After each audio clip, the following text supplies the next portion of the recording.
transformation. That has been the desire, is the desire of government as we transition from the National Development Plan 3 to now National Development Plan 4.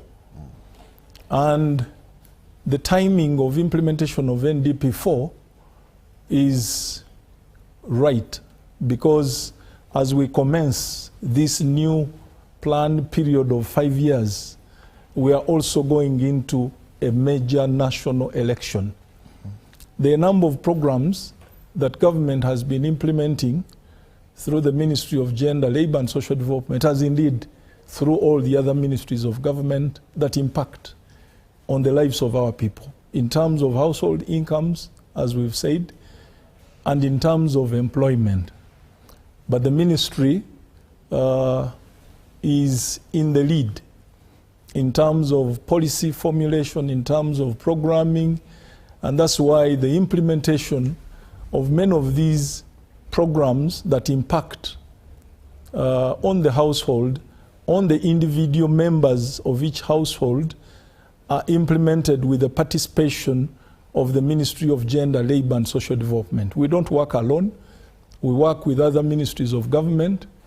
If we are talking about improving household incomes, there is the ministry responsible for local government. There are structures that have been created by government. There are employees of government that work at the local government level. In mind, I have people like the social probation welfare officers. These people are following up matters related to the protection of children, to the growth and development of children, so that as a country, we nurture our young people into useful citizens. But in doing that, you also know that there is the ministry responsible for education and sports, while at the infant level, the Ministry of Gender comes up with policies and oversees early childhood development. Once they become of school-going age, they take advantage of the other programs that government has put in place and education. The Universal Primary Education Program, Universal Secondary Education Program, and all these speak to objective number 2 of the NDP 4, which is to enhance human capital development along the entire life cycle. And remember, as I said from the very beginning, the Ministry of Gender, Labour and Social Development oversees the development of a human being in Uganda right from conception up to when that child is born. Matters families sit with the Ministry of Gender, Labour and Social Development. Once a child is born, what happens to the mother, the capacity of the mother to look after that child, to facilitate proper growth and development of that child, becomes a matter of interest to the Ministry of Gender, Labour and Social Development.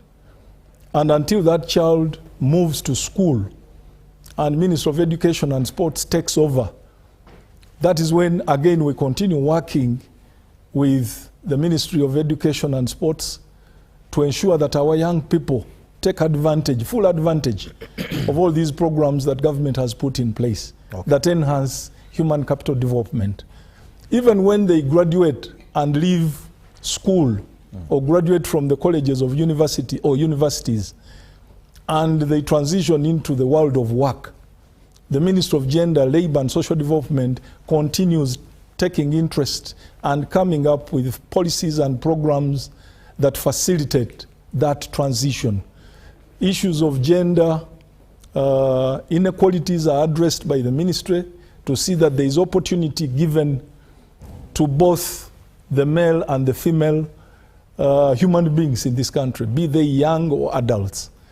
When they get to the world of work, the Ministry of Gender, Labour and Social Development again takes interest in matters labor productivity, in matters skilling.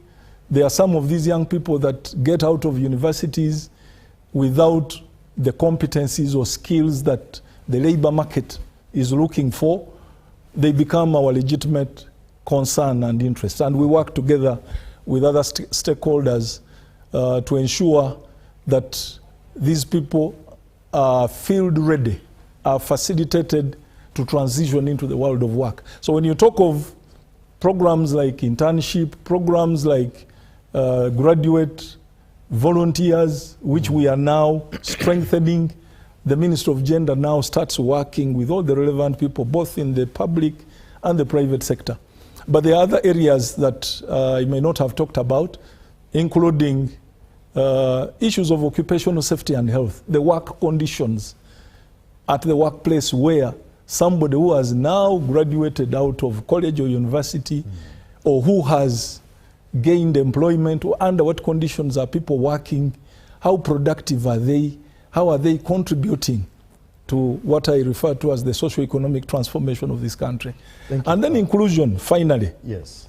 Persons with disabilities are a responsibility again of the Ministry of Gender, Labour and Social Development. Okay. Are they participating in economic development? Are they left out? The older persons, the elderly.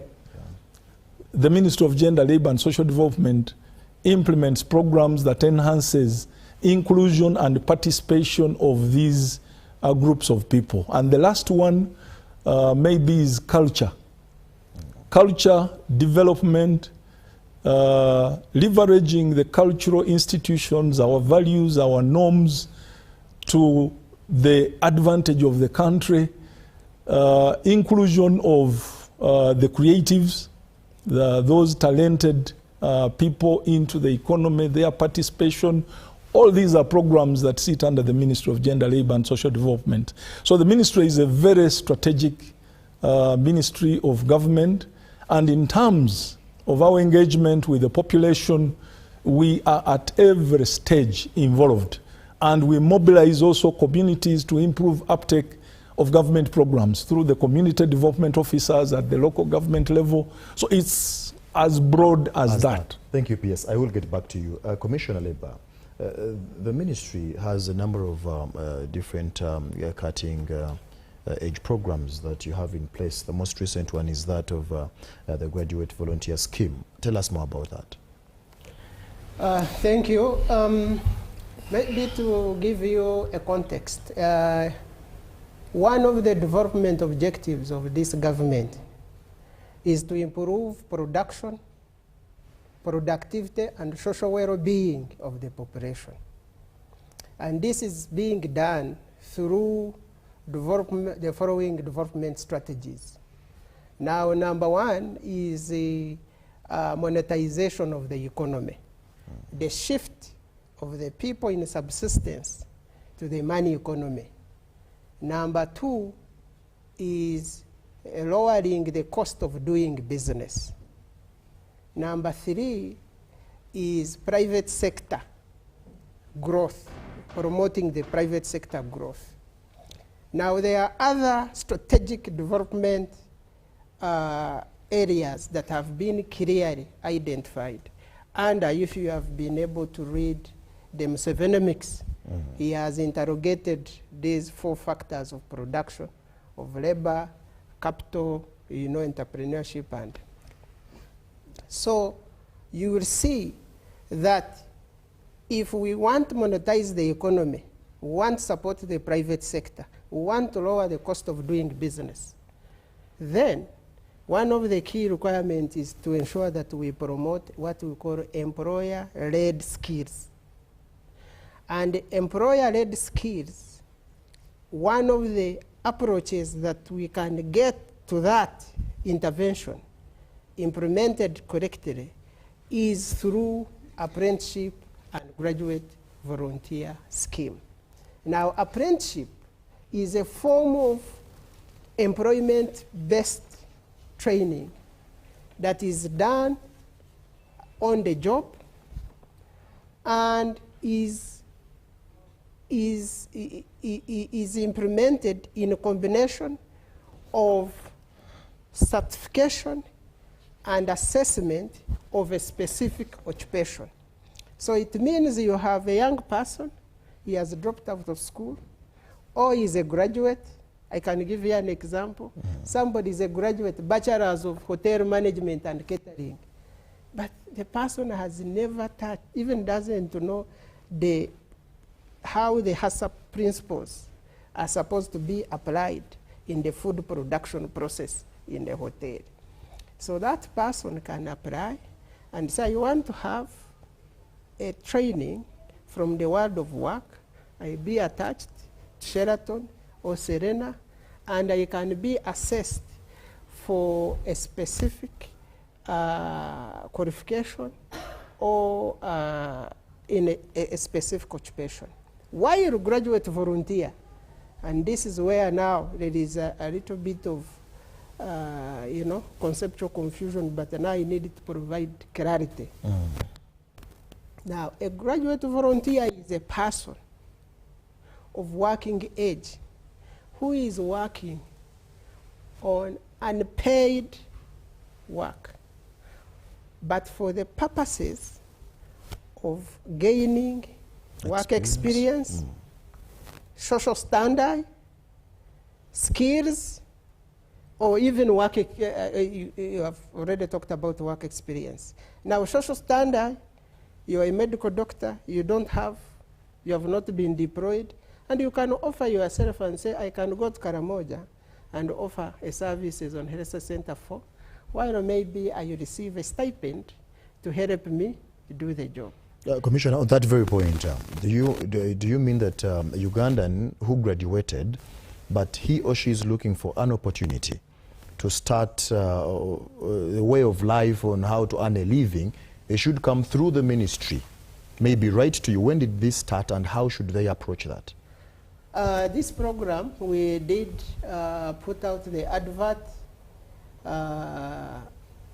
in December. Last year? Last year. Okay, so it's a new program. Around 28th, it is a new program.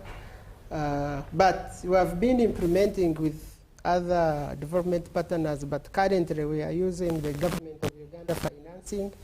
We have advertised for about 100 positions for graduate volunteers, 50 for apprentices, but enable one of our partners who are working on apprenticeship for about 700 apprentices. So in total, we are looking at about 900 apprentices that we are currently working on for this financial year. So we have applied, and we have advertised, and there is eligibility criteria. Okay. For example, for apprenticeship, you must have a certificate, either Uganda Certificate of Education, okay, or Uganda Advanced Certificate of Education, or even a yes, or a bachelor's. Okay. And you are interested in a particular occupation, say you want carpentry, or you want metal fabrication, or you get to this, Commissioner. How did you come up with this program? You know that the ministry or the government of Uganda has in place what we call the National Employment Policy.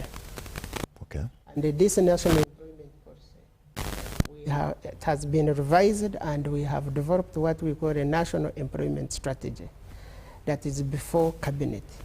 And one of the key strategic interventions is to promote work-based learning. But also when you read the National Development Plan 4 and then the 10-fold growth strategy, apprenticeship is one of the key interventions that have been earmarked for implementation. So apart from that, you may be aware that as a country, we are facing twin challenges when it comes to issues of jobs. One is a skills mismatch.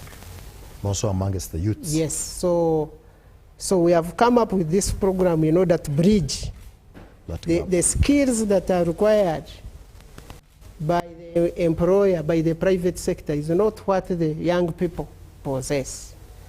Number two, we also have the ever-changing technology development. Oh, yes.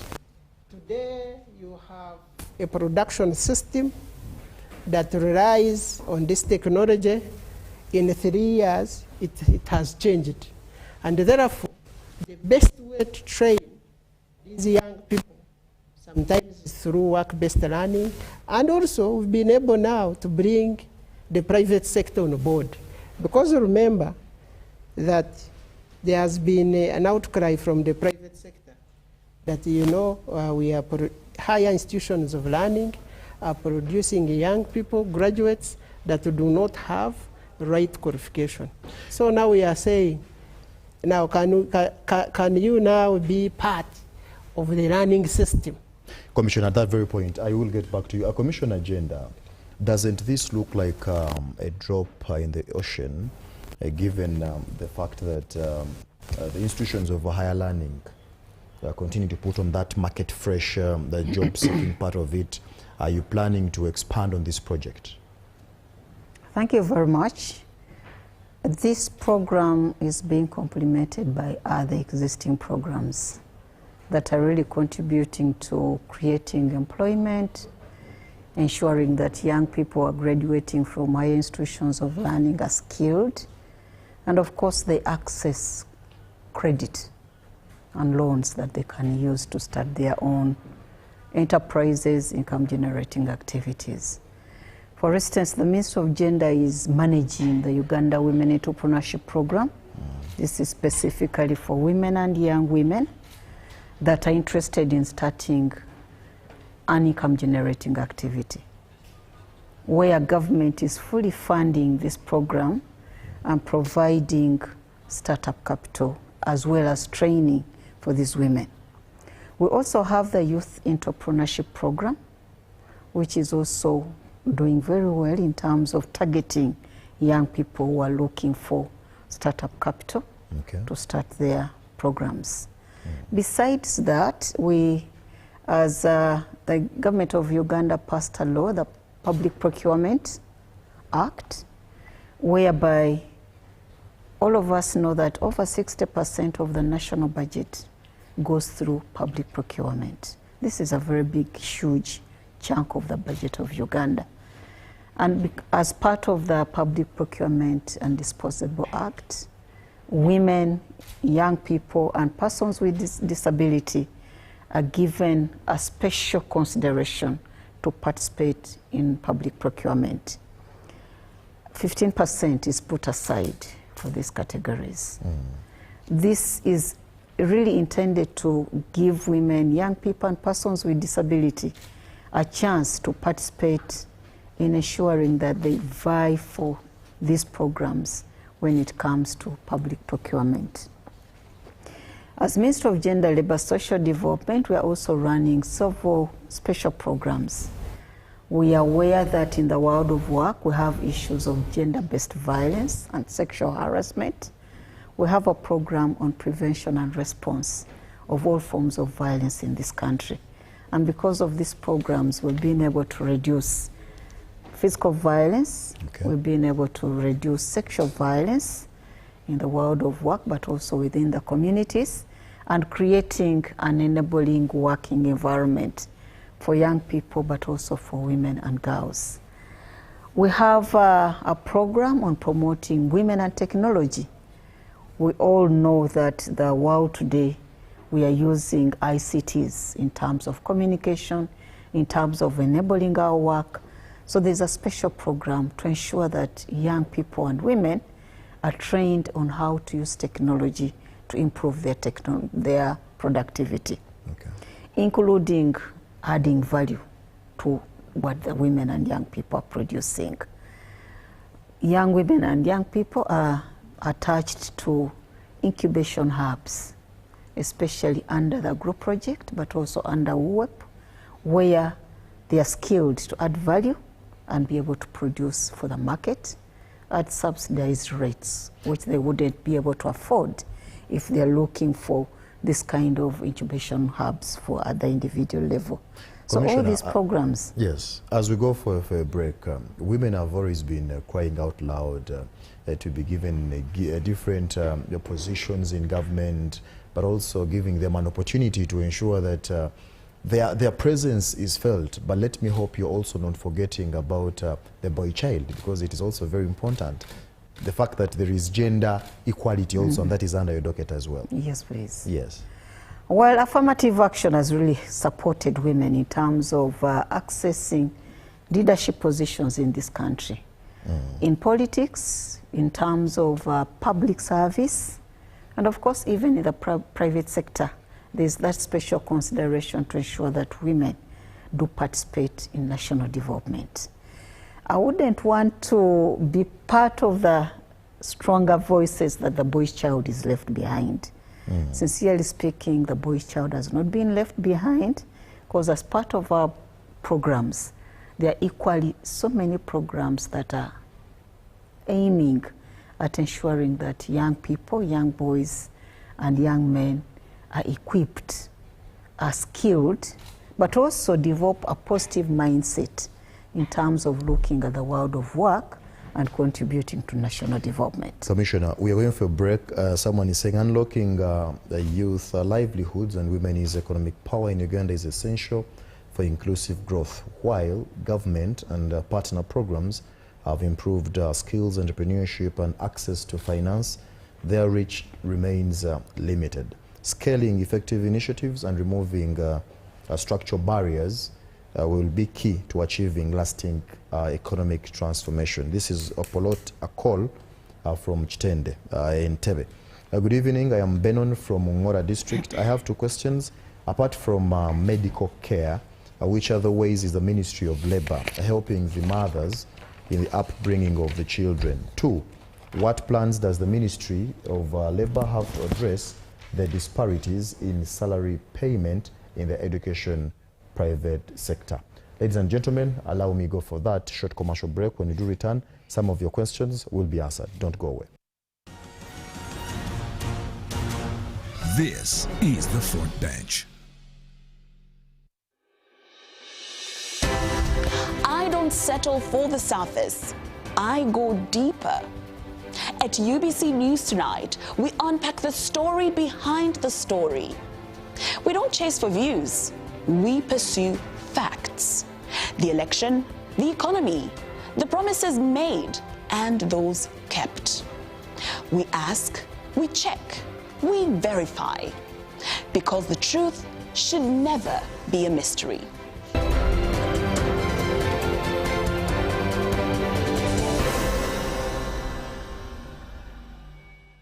This December, all eyes in Morocco. Africa assemble.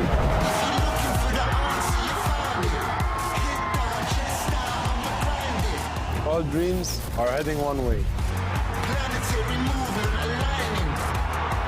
All passion, all fire. Because here we play different.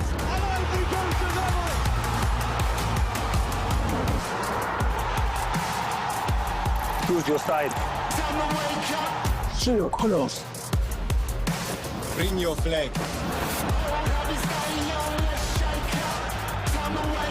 And we welcome you to Morocco. You guys ready?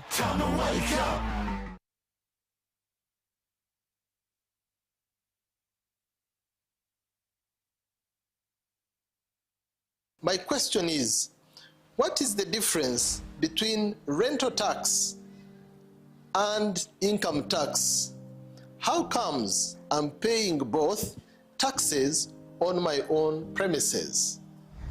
If you want to have a tin, but you are not making any income from your business, you should take on the obligation to continue filing your nil return. Now, Fiona, the good news I have for you is that among the new tax proposals, now you can get direct answers. Send your tax-related questions via WhatsApp or SMS to 0790-141-887, and the Commissioner General of URA, John Musinguzi, will personally address them. Tune in to UBC News Tonight every Monday and Wednesday for expert insights and clear explanations. Booza Commissioner. These elections matter, and so does how you hear about them. That's why I'm here every night on UBC News Tonight to give you the whole picture and not just the headlines. We report with context, with care, and with commitment, because you deserve the truth. Calmly delivered, clearly explained.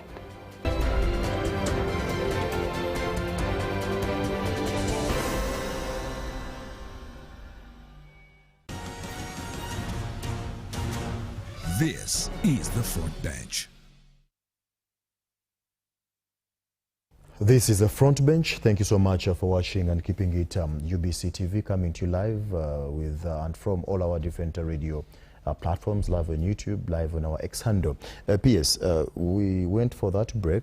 You did hear some of the questions that the viewer are actually asking. You could start with answering some of those, and then we proceed. Yeah, thank you. And I want to thank the viewers who are watching and are contributing to this discussion. My focus will mainly be on the limited coverage of programs as observed by one of the viewers. It is true that we have been scaling up these programs, and at the same time, government has also been coming up with a number of complementary programs or interventions. If you look at youth livelihood program, for example, we were selecting under YLP only a few beneficiaries per parish. And the program YLP did not have the resources to adequately cover the entire breadth of this country. Same thing with WEP, targeting again groups of women at parish level selected. You might find that within a parish, only about 3 or so groups may be benefiting. And that was the limitation of these programs, WEP and YLP. When you go to, we have another program called Juakali, where we are providing equipment, tools to again groups of young people, groups of women. They use this equipment in their businesses. If they're involved, for example, in welding, government could give a welding machine, could give saloon equipment, could give equipment that young people need to use to set up themselves or to accelerate their programs. And once again, the demand for some of these programs is really overwhelming. Talk about the presidential skilling initiative. You have those skilling centers that have been established with the direct supervision of State House. The State House controller has been moving around this whole country to ensure that young people are skilled, are reintegrated into society.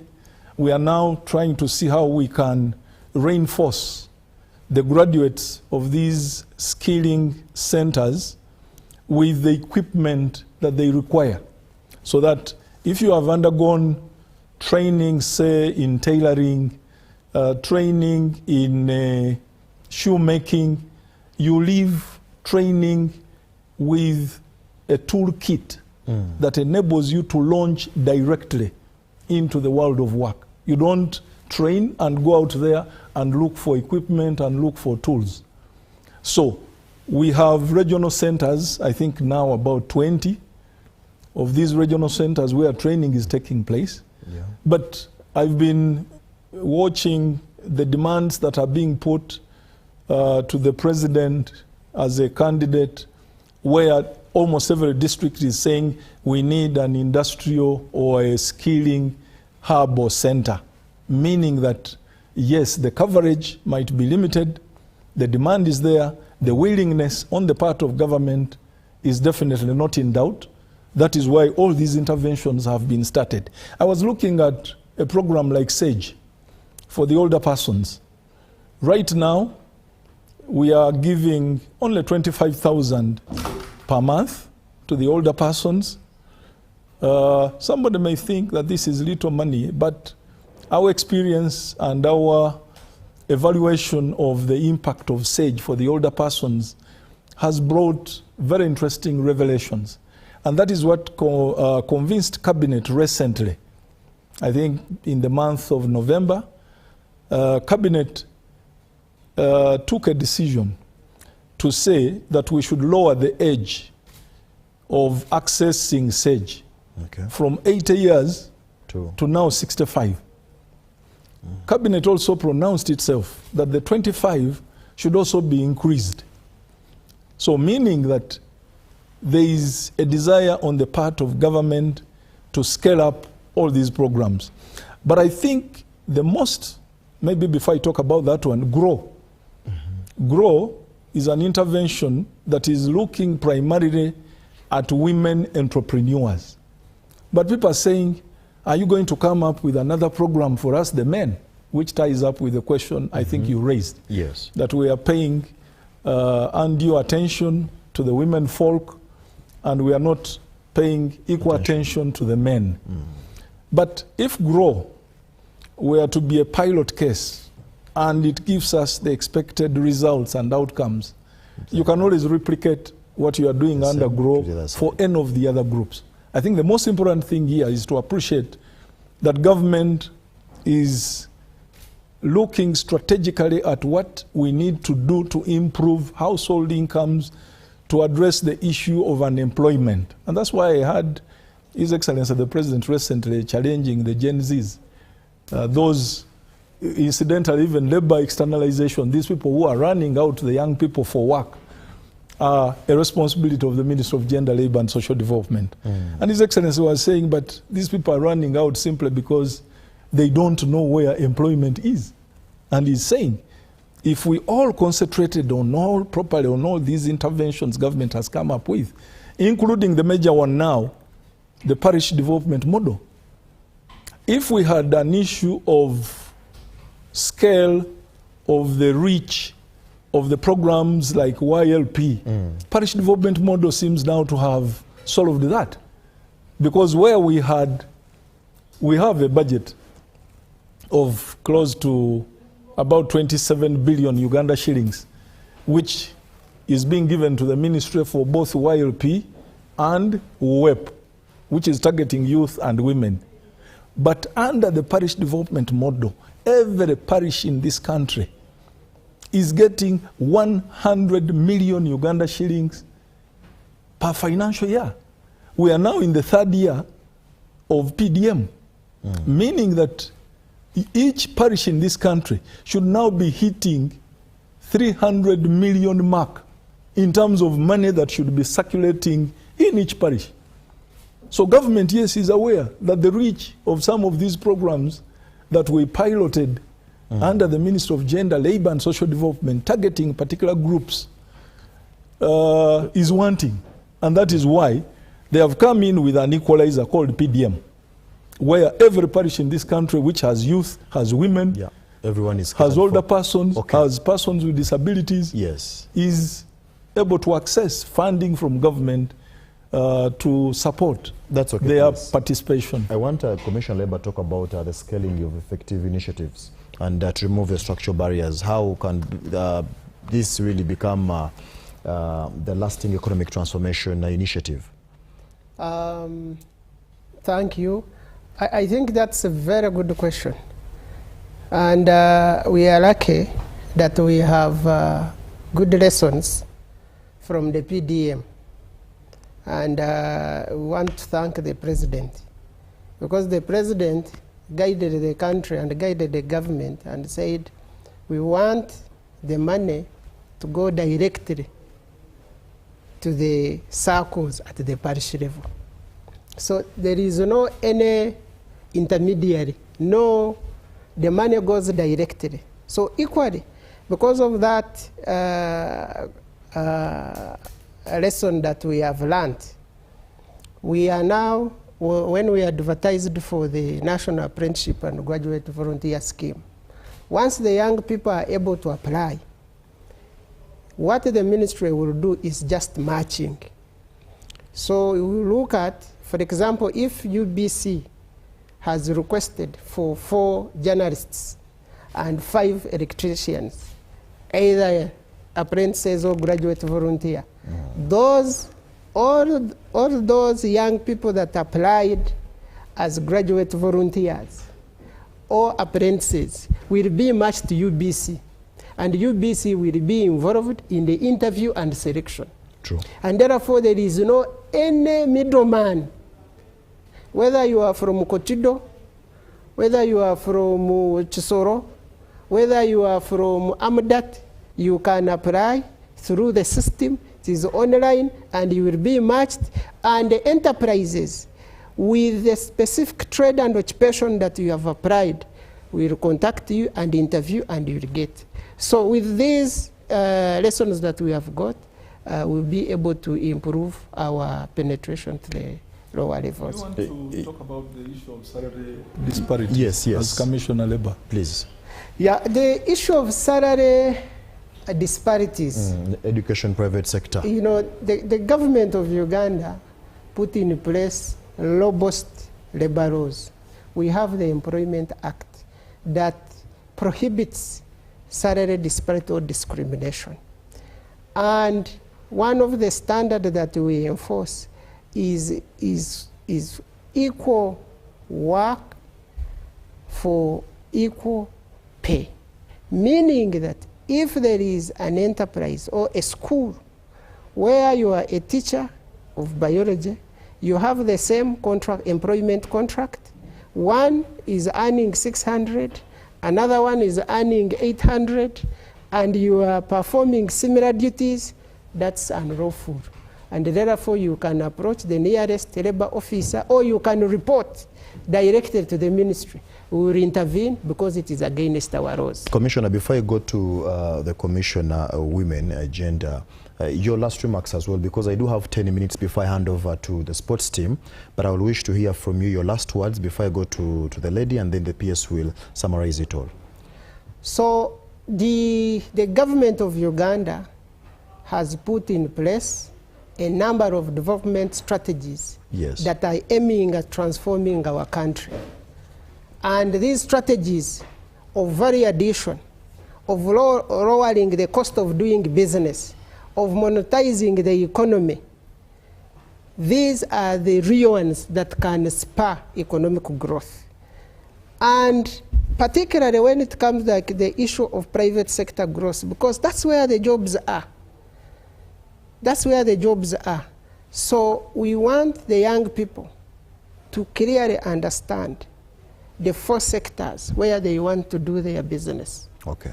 Manufacturing, services, commercial agriculture, and ICT.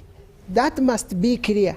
Wherever you are seated, you need to identify the sector that is appropriate, where you are able to identify a trade, an occupation, and then you take advantage of existing government programs that are looking at what we call the 4 factors of production. We have programs that address the issues of capital, the cost of money. That has been. We have programs that address the issue of land. We have programs that address the issue of market and entrepreneurship. So look for those programs. All right. Thank you so much, Commissioner. Commissioner Agenda, before you go to the question of, one asked about the medical care, and then the other ways the Ministry of Labour is helping the mothers in the upbringing of the children. You were explaining about that graduate volunteer scheme, but the biggest question in that scheme is this other category of the youths, more so the school dropouts. There are those who really drop out of school because of teenage pregnancies. How is the ministry targeting them, given the fact that they are the majority, to be part of that scheme we're talking about? In response to the high levels of teenage pregnancy as well as child marriage, because we know that when a girl becomes pregnant, in most cases, she's then forced into marriage. The Ministry of Gender, Labour, Social Development, together with other ministries, we are implementing ending child marriage and teenage pregnancy in Uganda, where we are looking at ensuring that these young girls are protected against sexual violence as well as defilement. And of course, they access the services, response services, in case this young girl is defiled or is being forced into child marriage. There are support services that are responding to that challenge. So that program has made it possible for these young girls to stay in school and complete their education system. And those who are unfortunately dropping out, along the way they are being picked by other programs. We have a program for skilling young mothers. Over 7,000 young mothers are being skilled and provided with startup capital. Some of them are doing well in terms of their businesses. Some of them are being enabled to add value on their products, and that has made it possible for them to participate in the market, for them to be able to earn an income and define their destiny. So that program has been very, very instrumental in terms of empowering child mothers and those who are currently pregnant. Okay. Relating it to the Ministry of Health, the Ministry of Health is also implementing programs that are helping them to access antenatal, postnatal, and these are helping the young people, the young women, plus their children, their babies, to have life that is of dignity, and of course accessing the services that are required. In a minute, Commissioner, we are going for elections. You'll agree with me that yes. It's child marriage, teenage pregnancy is an issue of girls and young boys growing up, what we refer to as sexuality. Yeah. Ministry of Gender is also implementing a program to ensure that young people are trained on the process of growing up, what are their responsibilities, and how they can navigate the process and be able to manage that change in their lives. In a minute, Commissioner, we are going for elections. Have you empowered women? Are you satisfied with the women representation in the political arena? In a minute, Commissioner, please. Women are participating in the campaigns. Women have registered, offered them as candidates, and of course women are really doing a lot of campaigns. So far, we are looking forward to having an increased number of women into political positions of leadership in this country. And I know His Excellency has been very supportive in terms of women's participation in leadership. So, Your Excellency, we are also hopeful that you'll be able to appoint women who have made it into positions of leadership. All right, thank you so much, Commissioner. PS, in about 3 to 4 minutes, please. Summarize everything, what the ministry has for us as we wrap up, of course, not forgetting the campaign period and the election, a bit of it that we have come next week on Thursday. I'll start with your last submission. One, that Uganda's socio-economic transformation and the journey we have walked to where we are at the moment will not stop, will not begin on 15th of January. There are people who are focusing mainly on 15th January. We are going to go into an election. We'll elect our president, we'll elect our leaders, but remember that we started on a journey.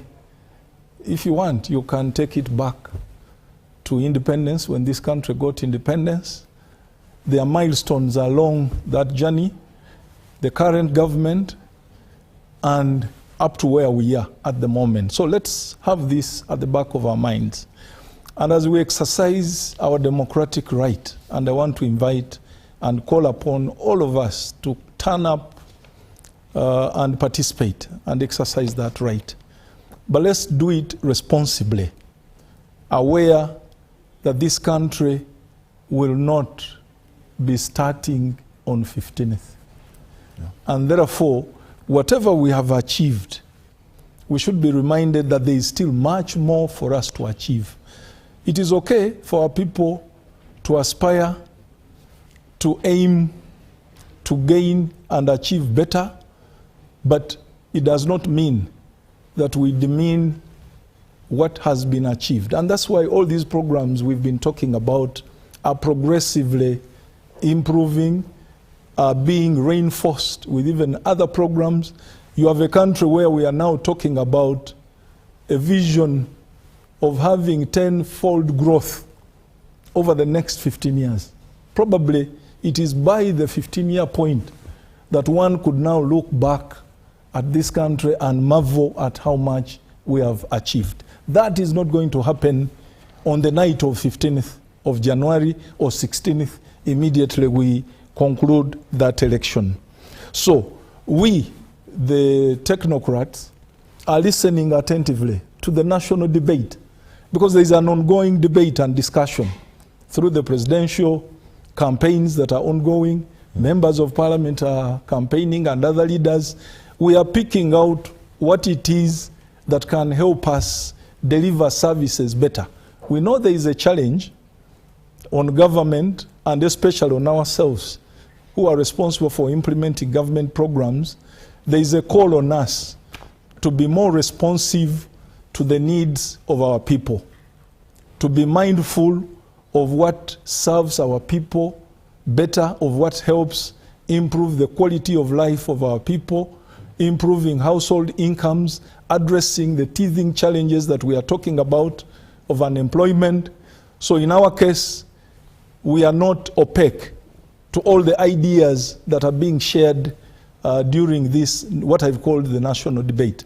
So my assurance is that the Ministry of Gender, Labour and Social Development, being a ministry of the people, being a ministry that mobilizes communities to participate in socio-economic transformation, will continue working with all leaders and the other ministries to achieve the vision that we have set ourselves as a country, to achieve the goals of the National Development Plan and the 10-fold growth strategy that has already been mapped out by government. Okay. The journey started some time back. It continues past 15th. Please. Because even as we are looking at 15th, yes, we're already working on the budget for next financial year, which starts in July. Thank you. Notwithstanding the fact that PS. we'll be electing. Yeah, thank you so much. Thank you so much, Ms. Alex Asimwe, Commissioner, Labour, Industrial Relations and Productivity. Thank you so much, Commissioner, Gender and Women Affairs, Madam Angela Nakafero. Thank you so much, PS, Ministry of Gender, Labour and Social Development, Mr. Agre Chibenge. Ladies and gentlemen, we've come to the end of the show. For those who have sent in your questions, thank you so much for being part of the show. Those who have been listening on our different radio platforms, thank you so much. For those who have been on X, YouTube, thank you so much for being part of the show. Up next is that match, Nigeria versus Mozambique at 10 p.m. But of course, the sports team is already here. I am seeing my colleague Ruben Impima. I'm seeing Senfuma Luandaga. They're coming up with that post-match analysis. So keep it UBC. Thank you for being part of the show. I am Jethro Kaseji. From me and the entire team, it's a good night. Till next Monday. Oh, Uganda, may God uphold thee. We lay our future in thy hand. United, free.